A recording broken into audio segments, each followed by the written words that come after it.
Il était prévu que le 6 juillet 2025, que ce congrès se tienne, mais à notre grande surprise, avec tous les problèmes qui ont été créés de par-ci, par-là, et des individus qui sont dans le gouvernement et qui veulent coûte que coûte déstabiliser le parti à l'intérieur et à l'extérieur, cherchent à ce que ce congrès ne se tienne pas.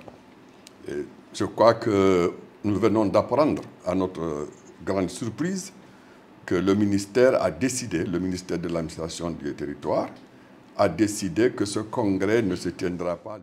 Bonsoir. Bonsoir, M. Cissé. Alors, vous le savez autant que moi, il y a le congrès qui est prévu, je viens de le dire à Conakry, le congrès au niveau national qui est prévu bien évidemment le 6 juillet cette année. Alors, qu'est-ce que vous avez envisagé pour y participer? Je vous remercie de nous donner l'opportunité de pouvoir nous adresser à la population guinéenne dans sa généralité et aux militants et sympathisants de l'UFDG en particulier. Le congrès, c'est un congrès prévu par les statuts du parti.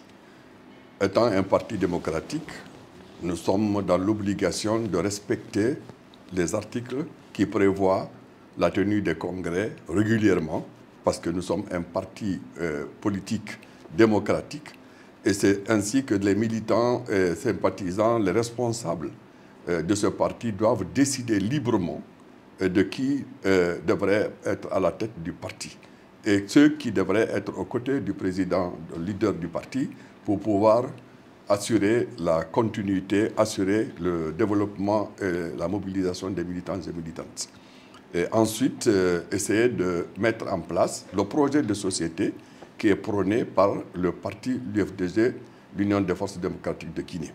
Et c'est dans ce cadre-là que la tenue de ce congrès est prévue. Maintenant, comme vous le savez, il y a des péripéties, il y a énormément de problèmes. Et nous avons constaté qu'il y a un acharnement qui ne dit pas son nom, une collaboration entre le ministère de l'administration du territoire et la justice qui se coalisent pour essayer de déstabiliser le leader de l'UFDG et le parti. Donc nous sommes là aujourd'hui. Il était prévu que le 6 juillet 2025, que ce congrès se tienne, mais à notre grande surprise, avec tous les problèmes qui ont été créés de par-ci, par-là, et des individus qui sont dans le gouvernement et qui veulent coûte que coûte déstabiliser le parti à l'intérieur et à l'extérieur, cherchent à ce que ce congrès ne se tienne pas. Et je crois que nous venons d'apprendre, à notre grande surprise, que le ministère a décidé, le ministère de l'administration du territoire, a décidé que ce congrès ne se tiendra pas le 6, malgré des décisions de justice. Maintenant, nous ne savons plus à quoi nous en tenir. Pourquoi? Parce que au moment où la justice autorise la tenue du congrès, avec bien sûr des conditionnalités, au même moment, le ministère demande à ce que ce congrès ne se tienne pas. Allez voir un peu où est la part de vérité. Alors, certes, la décision vient probablement, vous l'avez dit, le ministère de la Justice et de MATD, le ministère de l'Administration du Territoire. Certes, la date du congrès a été reportée. Est-ce que vous aurez souhaité qu'il se tienne? Ou bien, puisqu'on a reporté, est-ce que c'est à votre avantage politiquement? Vous savez, nous sommes dans un pays où on ne peut jamais prévoir ce qui pourrait arriver demain. Parce que l'objectif principal, c'est quoi? C'est de créer des incidents majeurs qui seraient la raison pour laquelle des décisions qui ne pourraient pas être prises autrement puissent se faire prendre. Ça veut dire quoi? Ça veut dire que si ce congrès se tenait, des gens ont décidé, des gens qui ne sont plus des militants de ce parti, ont décidé de venir perturber la tenue de ce congrès en créant éventuellement des incidents qui pourraient être présentés comme des incidents majeurs. On ne peut pas contenir les populations, les militants, si des gens des intrus, des gens qui ne sont pas des militants du parti, se présentent au lieu où se tient ce congrès en voulant déstabiliser, en voulant saboter la tenue de ce congrès. Et c'est cela qui est visé derrière tout ça. C'est donner une raison au ministère, en tout cas au gouvernement, des raisons soit de suspendre carrément l'UFDG ou de le destituer. Voilà un peu, à mon avis, ce qu'il y a derrière tout ça. Alors, la décision qui vient de tomber, peu importe, ça a été prise par le ministère de la Justice, est-ce que cette décision a un caractère indépendant? Est-ce qu'il n'y a pas des individus qui seraient à l'origine de tout ça? On va quand même essayer de faire un petit rappel. Après le 5 septembre, la prise du pouvoir par la junte militaire, ces jeunes militaires avaient besoin d'être encadrés. Dans ce désir de se faire encadrer, ils ont recruté des gens qui étaient dans des partis politiques, qui étaient considérés comme des personnages qui représentaient beaucoup au sein de ces partis. Et donc, l'objectif principal de ce recrutement était soit de déstabiliser le parti et de faire partir son leader, de récupérer le parti et de le mettre à la disposition de la junte en vue... Faites à lesquels? Pardon? Lesquels? Vous faites allusion à quel mouvement? Je pense que nous avons tous... Je n'aime pas prononcer les noms des individus parce qu'un individu seul, quel qu'il soit, ne peut pas à lui seul, sans l'aide de l'État, sans l'aide de la force de l'État, pouvoir s'attaquer à l'UFDG. Quel qu'il soit, quel que soit l'individu. Aujourd'hui, ces individus qui sont au sein de ce gouvernement, hors de ce gouvernement, ne représentent que des coquilles vides. Sans la force de l'État, ces personnes ne peuvent pas prétendre venir à un congrès de l'UFDG et vouloir perturber, sans être assistés par les forces de défense et de sécurité. Cela me pousse rapidement à réagir. On a vu tout récemment le mouvement des réformateurs de l'UFDG ayant tenu un point de presse pour dire leur vérité. Ils disent qu'ils souhaiteraient restructurer l'UFDG. Et bien avant eux, il y a eu le mouvement les amis et sympathisants de Gawal qui s'est érigé contre votre parti politique. Quelle est votre réaction là-dessus? Je commencerai par celui que vous avez cité en dernier, ce fameux cercle des amis. C'est le même objectif. Il y a juste peut-être des variantes. C'est le même objectif. Si quelqu'un a participé à la destruction, à l'exil, à l'humiliation d'un leader politique, a cherché à déstabiliser le parti de l'intérieur, et ça ne date pas d'aujourd'hui. C'est depuis 2010-2013 que cette tentative de faire partir Aladji Cellou a commencé à avoir ses ramifications. Et tout le monde le sait. Étant à l'intérieur du parti déjà, ils ont cherché à déstabiliser le parti en disant que Aladji Cellou est en train de prendre de l'âge. Il a fait 3 élections qu'il a perdues et donc il faudrait qu'il parte. La stratégie, c'est quoi? C'est de rester, c'est les instructions, c'est de rester à l'intérieur du parti, de chercher à récupérer, par exemple, la Fédération du Sénégal. Depuis de tout le temps, étant donné qu'ils connaissent l'importance de cette fédération au niveau de l'UFDG, l'importance, le potentiel électoral de cette fédération, des Guinéens qui se trouvent au Sénégal, ils ont cherché à récupérer cette fédération. On ne va pas rentrer peut-être dans l'historique des différents problèmes qui ont eu et qui ont donné naissance à la mise en place d'un bureau provisoire et qui, par la suite, après un congrès tenu le 1er juin 2024, a eu des institutions légales. Il y a eu des élections, il y a eu tous les délégués des 22 sections qui étaient présents, et donc ce congrès s'est tenu. Des gens ont été démocratiquement élus. Alors, si quelqu'un décide de venir organiser une conférence de presse à Dakar, si cette personne est membre de l'IFDG, quel que soit le poste que cet individu occupe, il devrait venir présenter un ordre de mission à la Fédération du Sénégal. Et on n'a jamais eu de contact au niveau du bureau fédéral avec qui que ce soit concernant l'organisation de cette conférence de presse. Alors, cependant, on a vu certains militants de l'IFDG participer à ce point de presse-là. À l'égard de ces gens-là, quelles sont les sanctions qui ont été prises par votre parti? Vont-ils être révoqués ou bien une sanction conservatoire va être prise à l'égard de ces personnes-là? Pour ce que nous avons vu, les images des personnes qui étaient présentes à cette conférence de presse, avec tous les moyens déployés, la tentative de corruption, des visites de nuit, avec des propositions de 300 000, 400 000, 500 000.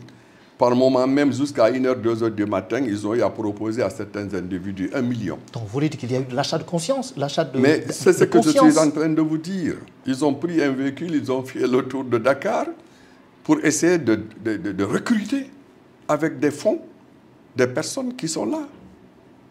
Et malheureusement pour eux, et il faut le dire, nous devons remercier ces personnes, ces militants convaincus, ces militantes et militants qui sont constants dans l'engagement, qui ont eu la fidélité, qui sont restés derrière le bureau fédéral, les instances de la fédération, et qui ont refusé systématiquement d'être présents à cette conférence de presse. Les quelques personnes que vous avez vues là-bas, malgré les moyens déployés, disais-je, je ne pense pas qu'il y avait 50 à 100 personnes dans cette salle. Et pour quelqu'un qui connaît la Fédération du Sénégal, avec tous les moyens qu'ils ont mis, ça m'étonnerait qu'ils prétendent avoir un public au Sénégal, comme ils l'avaient dit dans leur vidéo avant de venir à Dakar. Vous vous souvenez, ils ont fait une vidéo pour dire qu'ils viendraient à Dakar et qu'ils montreront à la face du monde et au Sénégal que c'est eux qui détiennent la Fédération du Sénégal. Mais les images sont là et je pense qu'elles sont parlantes. Les quelques responsables qui étaient là-bas, il y en avait 2 si je ne me trompe, c'est les deux seuls responsables qui se sont présentés à cette conférence de presse. Les autres, ce n'étaient même pas des militants de l'IFDG. Ils n'ont pas de carte de membre la plupart du temps. Je ne dis pas tous, mais la plupart, la majorité des personnes qui étaient présentes à cette rencontre n'ont pas de carte de membre de l'IFDG. Donc ça veut dire que si vous prenez tout ce monde-là, vous n'aurez pas une dizaine de personnes qui sont des militants ou militantes de l'IFDG. Si le temps le permet, on va y revenir. Un autre sujet très important fédéral, c'est avec le recensement à vocation d'état civil initié par MATD. Et ça a été tenu aussi bien en Guinée qu'au Sénégal. Comme vous le savez, vous avez y participé un petit peu, parce que vous avez été recensé. Et là-dessus, il y a un cas particulier. C'est concernant votre président, votre leader, Elhadji Cellou Dalein Diallo, à qui on a refusé de se faire recenser en Côte d'Ivoire, en particulier à Treichville. Et lorsque vous avez appris cela, qu'on lui a refusé à ceux qui exercent son droit civique, quelle a été votre réaction? C'est une réaction de honte, tout simplement.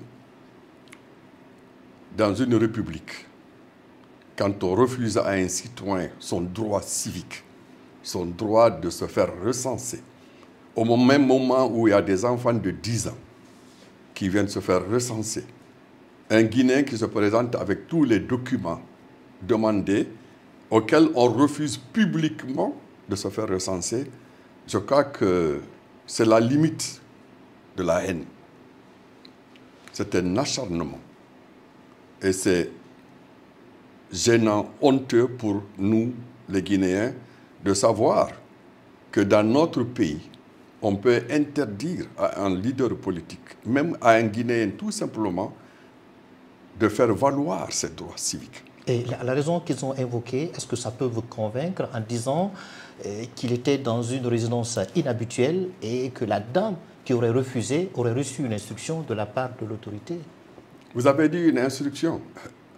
Alors, comment se fait-il? Je vais revenir quand même sur certains détails pour rappeler un peu. pour la première fois, à ma connaissance, pour ma première fois dans l'histoire, pour vous prouver l'acharnement, j'ai vu une vidéo où le chef d'état-major des forces armées, le haut commandant de la gendarmerie nationale, se présentait dans le domicile d'un citoyen pour assister à la destruction de son bâtiment. Quand on en est arrivé là, le reste ne doit surprendre personne. Alors, l'acharnement dont vous parlez, est-ce que ça peut s'étendre jusqu'au niveau de la justice, notamment la GRIEF, la Cour de répression des infractions économiques, et, dont le procureur spécial Ali Touré, il a profité à l'issue d'un point de presse, il avait dit qu'il va éventuellement lancer un mandat d'arrêt contre votre président s'il refuserait de se présenter devant le tribunal. Et même à ce fait, il y a une commission rogatoire qui aurait été envoyée au Sénégal. Est-ce que une fois, M. Seydou Dalein Diallo a été auditionné ou bien écouté par cette commission rogatoire? Alors, si vous vous souvenez, au temps du régime de Alpha Condé, du professeur Alpha Condé, on a sorti ce dossier d'Air Afrique. Il faut reconnaître au professeur Alpha Condé son honnêteté par rapport à cela. Quand il a reçu le dossier, il l'a regardé, il a dit mais il n'y a rien. Des preuves sont là, les gens ont témoigné que Seydou Dalein Diallo n'a rien à voir avec la vente de cet avion. Donc laissez-le tranquille, ne serait-ce que pour ça. Il faut le remercier. Il y a eu Dadis aussi, pour le même dossier. Comme ils ont cherché partout les moyens de pouvoir éliminer ces leaders sur la scène politique guinéenne, c'est toujours la petite bête qu'on cherche. Après tout ça, Dadis Camara, professeur Alpha Condé, eux aussi, quand ils sont arrivés, ils se sont dit, mais l'UFDG et son leader, tant qu'ils seront là, si nous organisons des élections, c'est deux choses l'une. C'est soit ils les gagnent, on les laisse diriger le pays, ou bien on fait comme les autres, comme les autres. On confisque le pouvoir. Et pour ne pas en arriver à ce qui est arrivé à Alpha Condé, c'est-à-dire une confiscation du pouvoir après le deuxième mandat, et tout le monde connaît les résultats parce que les procès-verbaux étaient là, la preuve que Seydou Dalein Diallo a gagné les élections avec plus de 54%. Les preuves étaient là, elles étaient déposées au niveau de la CENI. Et ils ne veulent pas en arriver là. Donc il faut l'empêcher coûte que coûte d'arriver à ce stade-là. Parce qu'ils avaient dit qu'ils vont corriger les erreurs du passé. Et peut-être que ça fait l'une des erreurs du passé. Et pour dire, si on le laisse aller aux élections, de toutes les façons, on sait qu'il va les gagner. Quel que soit ce qu'on aura fait. Donc, naturellement, il faut trouver tous les moyens pour ne pas qu'il arrive à se faire inscrire déjà. Rappelez-vous que ce monsieur, bon, je préfère ne pas prononcer le nom parce que je suis vraiment désolé, ça me chagrine. Il y a 2 ans ou 3 ans, sur les chaînes de télévision guinéennes, avait promis que même si El Hadji Seydou Dalein Diallo se faisait inscrire et qu'il est candidat, qu'il passe et qu'il est élu, que c'est la Cour suprême ou la Cour constitutionnelle qui valide. Et que eux, tant qu'ils seront là, ces institutions ne valideront jamais ces résultats. Je crois que ça veut tout dire. On n'a pas besoin de... Ça m'amène à vous poser la question, justement, sur ce projet, s'il sera voté à l'issue d'un référendum qui va garantir toutes les institutions, les dont vous parlez, en l'occurrence l'avant-projet de la nouvelle constitution qui a été remis au président de la transition par la main de Dansa Kourouma, le président de CNT, après avoir été discuté en séance plénière par les conseillers nationaux. Est-ce que justement par rapport à l'avant-projet de la nouvelle constitution, est-ce que votre parti, un parti très important, a été impliqué? Parce qu'on a vu d'autres partis politiques au moment de cette cérémonie officielle, mais vous n'y étiez pas. Vous savez, ce recensement depuis le début, c'est ce que je peux appeler quelque part du bluff. Pourquoi c'est du bluff? Pour la première fois dans l'histoire, j'apprends que pour se faire recenser dans un pays étranger, il faut présenter un extrait de naissance. Pour la première fois. Peut-être que je suis un ignorant, mais pour la première fois. Il me semble que quand vous prenez l'avion et que vous passez, ou bien que vous passez par la voie terrestre, quand vous arrivez à la frontière, on vous demande une carte d'identité ou un passeport. Pas un extrait de naissance. Une fois que vous arrivez dans ce pays étranger, si vous comptez y résider, vous allez à l'ambassade qui vous confectionne une carte consulaire pour dire que vous êtes citoyen guinéen, par exemple, et que vous résidez dorénavant dans ce pays. Ce document est confectionné par l'ambassade qui représente la République. C'est le territoire guinéen qui est à cet endroit. C'est écrit République de Guinée. C'est écrit Travail, Justice, Solidarité. C'est signé par le consul, cacheté avec un cachet de l'ambassade de la République de Guinée. Alors, comment est-ce qu'on peut, si on est de bonne foi, dire que les gens ne peuvent pas se faire recenser, identifier par ce document qu'ils ont payé? Ce n'est pas un document gratuit. Aujourd'hui, il me semble, si je me rappelle, ce document coûte 5 000 francs. Et les gens ont payé pour pouvoir bénéficier de cartes consulaires. Ce n'est qu'au dernier moment, à 48 heures de la fin, pour essayer de calmer le jeu, qu'on a autorisé l'utilisation de ce document, alors qu'il y a des permis, il y a 5 documents qui sont cités dans le code électoral, qu'on a piétinés, qu'on a mis de côté. Ces documents, la carte d'identité, le passeport, la carte consulaire, le militaire, ainsi de suite. Alors c'est un sujet important fédéral, on va y revenir si le temps le permet. Tout de suite là, je vous ai posé la question par rapport à l'avant-projet de la nouvelle constitution qui a été présenté, j'allais dire, au président de la transition, le général Mamadi Doumbouya, par la main de Dansa Kourma, après avoir été discuté en séance plénière. Est-ce que vous avez été impliqué en tant que parti politique? L'UFDG n'a pas été impliqué dans la confection de ce document, oui, de cette constitution. À ma connaissance, la plupart des partis politiques représentatifs sur le plan électoral, le RPG, l'UFR et l'UFDG, les partis qui sont dans la NAD, aucun de ces partis n'a été sollicité et n'a participé à la confection de cet avant-projet. Cet avant-projet qui est taillé sur mesure. Nous avons eu le temps de lire quelques articles qui déverrouillent les articles de la charte qui auraient permis à ce que les responsables du CND et tous les responsables d'ailleurs qui ont eu à occuper quelques postes au niveau du gouvernement ne puissent être candidats à quelques élections, que ce soit au niveau de la République de Guinée. Donc, encore une fois, c'est une continuité dans la recherche d'avoir un boulevard qui est ouvert pour le candidat potentiel qu'ils veulent élire. Donc, vous connaissez le contenu de ce projet? J'ai lu quelques articles.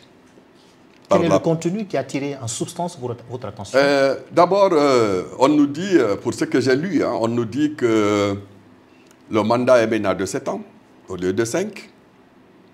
Et qu'une fois ce mandat renouvelé, ce sera un mandat à vie.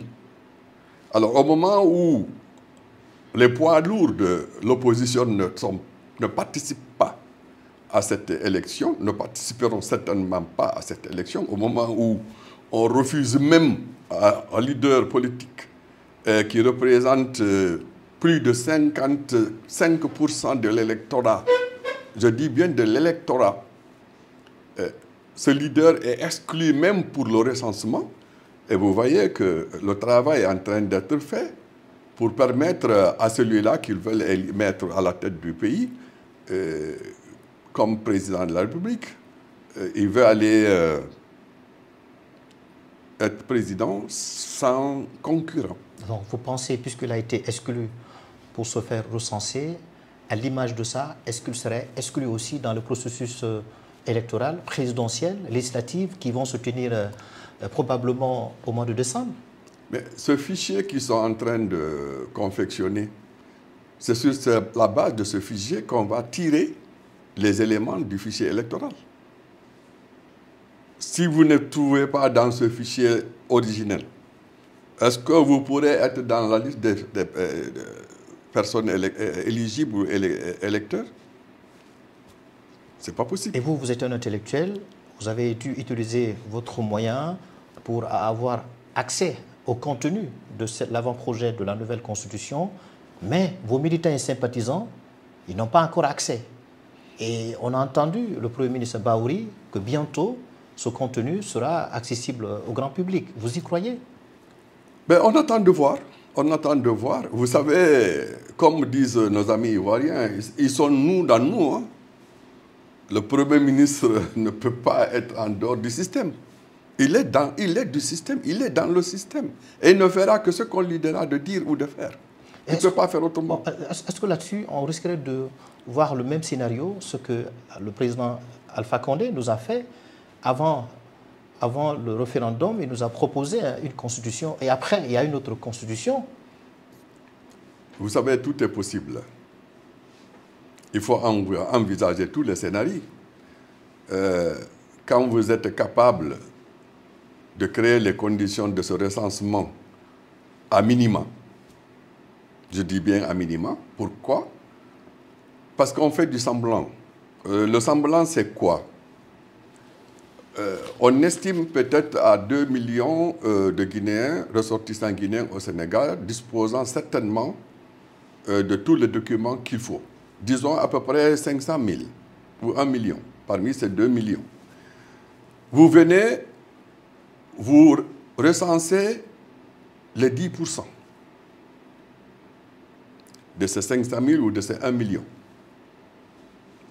Vous allez dans les zones où vous pensez que le leader de l'opposition, malgré qu'on lui ait refusé de se recenser, vous faites un semblant de recensement. C'est-à-dire, sur 100 personnes, vous prenez une dizaine, une vingtaine. Vous dites, OK, tout le monde s'est fait recenser. Au même moment, dans d'autres zones, vous êtes en train de mettre les conditions de recensement de millions de personnes. In fine, vous aurez un fichier où vous avez une majorité de personnes qui sont de l'autre camp, avec une infime personne dans ce fichier. Ce qui fait qu'on va tirer le fichier électoral, on va dire, voilà les gens qui sont électeurs. Et cela va de soi. Les 90% des autres qui ne se sont pas retrouvés dans ce fichier-là sont éliminés d'office.